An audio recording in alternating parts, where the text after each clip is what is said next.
Hello সবাইকে, কেমন আছো তোমরা সবাই? অবশ্যই কমেন্ট করো। আমি ভালো আছি। আর দেখো, এটা ছিল বিশ্বকর্মা পুজোর দিন সকালে সকালে যাবো নাই ভেবেছিলাম এবছর বাপের বাড়িতে। তো সকাল থেকে মা এমন ফোন করলো না, না এসে আর থাকতে পারলাম না। মা বলল, এবছর তোরা কেউ আসবি না? তো কেউর মধ্যে তো আমিও তো পড়ি বলো। তো চলে এলাম। মা এমন করে ডাকলো আর না এসে থাকতে পারি বলো। চলে এসেছি বাপের বাড়িতে। আর আসা মাত্রই ভাইপো করছে টাটা, কারণ ও যাচ্ছে মামার বাড়িতে। আমরা ঢোকা মাত্রই ওরা বেরোনোর মুখে একদম। আমি ওকে একটু ডিস্টার্ব করলাম। আমি বললাম, কী রে বাবু, মামাই যাচ্ছ, মা পিসিমণি বাড়ি কবে যাবে? তো দেখো, এত কিউট বেবি, সারা বাড়ি মাতিয়ে রাখে। তো ও চলে যাচ্ছে। আর আমি একটু দেখো ওকে জ্বালাতন করছিলাম। আর দেখো বলছে পরে পরে পরে যাব। দেখো বলবে কি কিউট করে, দেখো পরে ও বলে দিয়েছে। আর ওরা বেরোচ্ছে, একদম বেরোনোর মুখে, আমরা ঢোকার মুখে। তো দেখা হয়ে গেল। যাই হোক, ওরা চলে গেল মামার বাড়িতে, আমিও চলে এলাম বাপের বাড়িতে। ঢোকা মাত্রই আমাদের মন্দিরের ঠাকুরগুলোর সাথে তোমাদের আলাপ করাই চলো। তো দেখো, অনেকেই দেখে থাকবে, কারণ এর আগে আমি শেয়ার করেছিলাম। আর আমাদের বাড়িতে প্রত্যেক বছরের ন্যায় এবছরও বিশ্বকর্মা পুজো হয়েছে। প্রত্যেক বছর আরও ধুমধাম করে হতো, এবছর ঘরোয়াভাবে হয়েছে। আর দেখো, এই বিশ্বকর্মা পুজোয় আমরা খুব হইচই করে আনন্দ করে কাটাতাম। দিনগুলো সত্যিই যেন অনেক বদলে গেল। সেটাই ভাবছিলাম, সময়ের সাথে সাথে সব কিছু কত চেঞ্জ হয়ে যায়। বিশ্বাস করো,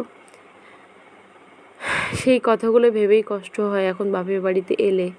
সেই দিন আর এই দিন, ছোটোবেলাতেই বেলাতেই যেন কত ভালো ছিলাম, তাই না? তো আগে এই রান্না পুজোর সময় এলে মায়ের হাতে হাতে রাত জেগে কাজ করে দেওয়া, জোগাড় করে দেওয়া, মা বসে রান্না করবে, আমরা বোনেরা মিলে কত আড্ডা দেবো, রাত জাগবো, আবার সকাল হলে বিশ্বকর্মা পুজো আয়োজন করব।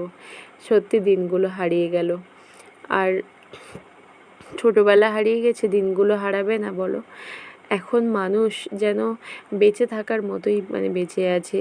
মনে সুখ শান্তি, মুখে হাসি কিছুই নেই মানুষের মুখে। তো যাই হোক, আমাদের সময় তো থেমে থাকবে না, সবাইকে তো চলতে হবে।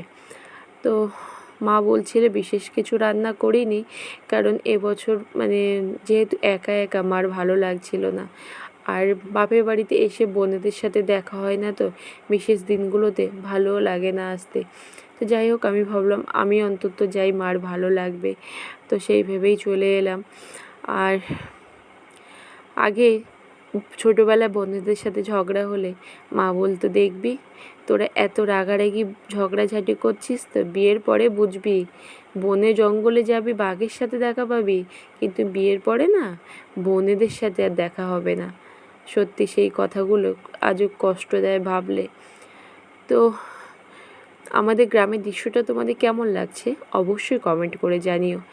যাচ্ছিলাম ভাটাতে, 2 থেকে 3 মিনিটের রাস্তা। যাওয়ার পথে ভাবলাম তোমাদের সাথে আমাদের গ্রামের দৃশ্যটা শেয়ার করি, সেটাই তোমাদের সাথে শেয়ার করছিলাম। বিশ্বাস করো, নিজেকে প্রমাণ করার কোনো ইচ্ছা নেই কারোর কাছে।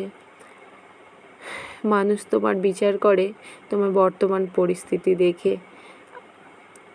তো দেখো, আর কি বলবো, যেতে যেতেই গ্রামের দৃশ্যটা তোমাদের সাথে শেয়ার করলাম একটু। তো দেখো, তো ভাটাতে গিয়ে দেখি ভাই করছিল অফিসে কিছু কাজবাজ। তো আর বাবার সাথে গল্প করতে করতে এখানে সন্ধ্যা হয়ে গেল। তো বাড়ি ফিরতে হবে, বললাম বাবাকে, চলো, মা একা বাড়িতে আছে, সবাই চলে এসেছিলাম আমরা ভাটাতে। তো বাবা বললো, চল, আমি একটু কিছু কাজ সেরে আসছি। তো দেখো বাবা কী কাজ করছে। তো আমি মনে করি না কোনো কাজ ছোট, তো সেটা শেয়ার করতে আমার কোনো লজ্জা নেই। বাবা করছে জলসেচের কাজ। বাবা নিজে হাতে এখনও পর্যন্ত সবটা সামলায়। আর দুর্গা পুজোর পরে ভাটার কাজ শুরু হবে, তাই তড়িঘড়ি করে হাতে মাত্র কয়েকটা দিন আছে, তো তাই তাড়াতাড়ি করে জলসেচের কাজ করছে। আর বাড়ি ফেরার পথে বাবা নিয়েছিল থামস আপ। তো একটা দিদা বলছিল নিমার মা এসছে নাকি, জানি না কেন আমাকে দেখলে বলে নিমায়ের মা এসছে। তো যাই হোক, তাদের ভাবনাটা যেন সত্যি হয়, আমি যেন বাবার মেয়ে নয় মা হয়েই থাকতে পারি। আর কি বলবো, তাদের মুখে তো হাসি সারা জীবনের মতো হারিয়ে গেছে, জানি না ভগবান আবার কবে ফিরিয়ে দেবে। তো যাই হোক, ভগবান জানি না কার কার কতটুকু লিখে রেখেছে। মাকে বলছিলাম, মানে আমার কালীমাকে, তুমি যতটুকু নিয়েছো আর যতটুকু নিয়ে রেখেছো সবটা তোমার ইচ্ছাতেই হয়েছে, তাদের অন্তত এবার ভালো রেখো, ভালো রাখতে তো পারো তাদের, মুখের হাসিটুকু তো কেড়ে নিয়েছো, ভালো তো রেখো। মাকে বলে বিদায় নিচ্ছিলাম বাপের বাড়ি থেকে। দেখতে দেখতে পরের দিন সকাল হয়ে গেল, আমার বাড়ি ফেরার সময়ও হয়ে এলো। বাড়ি বলতে আমরা কি বলি বলো, যে বাড়িতে ছোটোবেলা থেকে এত যেখানে সেখানে মানে বড় চারিদিকে কত স্মৃতি বাপের বাড়িতে, যে বাড়িতে বড় হওয়া সে বাড়ি থেকেই বিদায় নিচ্ছি আজকে। দেখো তো বাড়ি আর কি বলবো, আমার মনে হয় আমাদের কোনো বাড়ি নেই, বাপের বাড়ি শ্বশুরবাড়ি এটাই বলতে হয় মেয়েদেরকে। ফেরার পথে মায়ের মুখটা দেখে না আমার সত্যি খুব কষ্ট হয়, মাকে জড়িয়ে একটু আদর করছিলাম তাই। তো যাই হোক, বাড়ি ফিরে আসছিলাম, একটা গাছকে যখন শিকড় শুদ্ধ অন্য জায়গায় মানে তুলে বসাবে না, গাছটার অবস্থা কি হয় বলো তো।